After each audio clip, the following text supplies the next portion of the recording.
Welcome to the Experienceology podcast. I'm Stephanie Weaver, coming to you from Marrakech, Morocco. We're at the Majorelle Gardens in Marrakech, about to come in, and it's now the home of Yves Saint Laurent. So this is the entry, and there's a little brochure. An interesting little. Oh, there's work in progress. It says. Okay. You want to grab the brochure?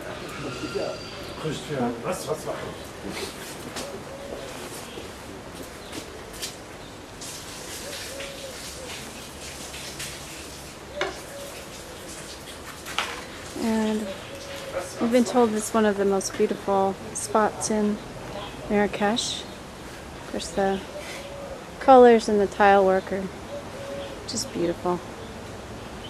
And, great bamboo.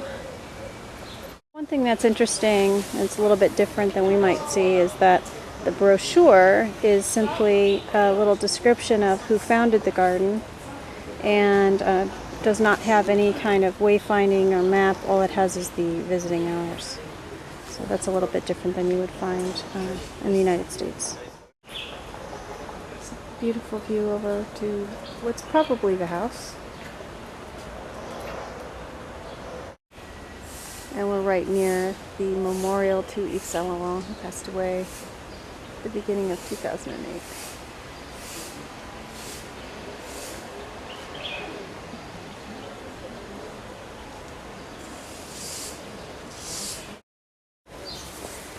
The Majorelle Gardens were built in the early 30s by a painter, and Yves Saint Laurent then bought the property and continued to develop it. And I think it was his home away from home when he was not in France.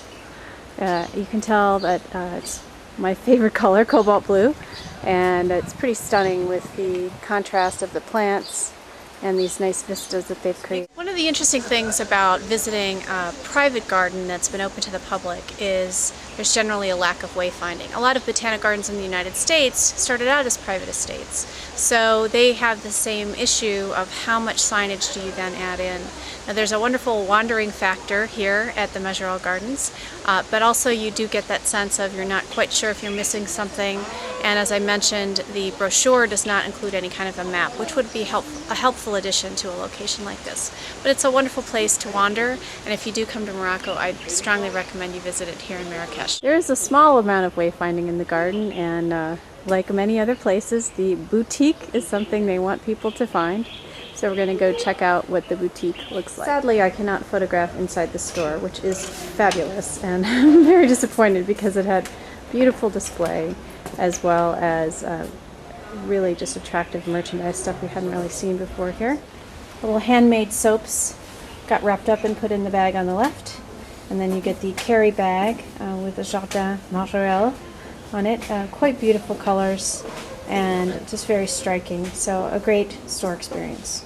There's a small little gallery, I don't think it's open, no, it's locked, of Yves Saint Laurent's artwork and prints hanging here, a little bit of an homage to him.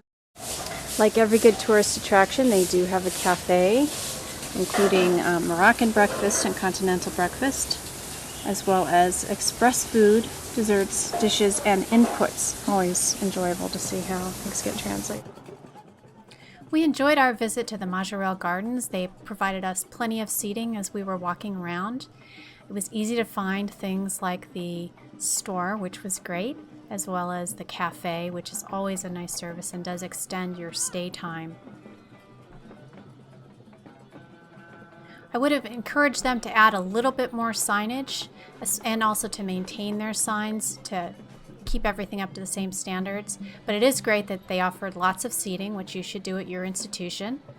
I'd add a little bit more wayfinding to help people find key services, but I do think they did a great job of helping us find their shop and cafe. I hope you've enjoyed this video podcast. Please visit us at experienceology.com/classes for affordable training for museum professionals, including tech tutorials and live webinars. Thanks very much. I'm Stephanie Weaver.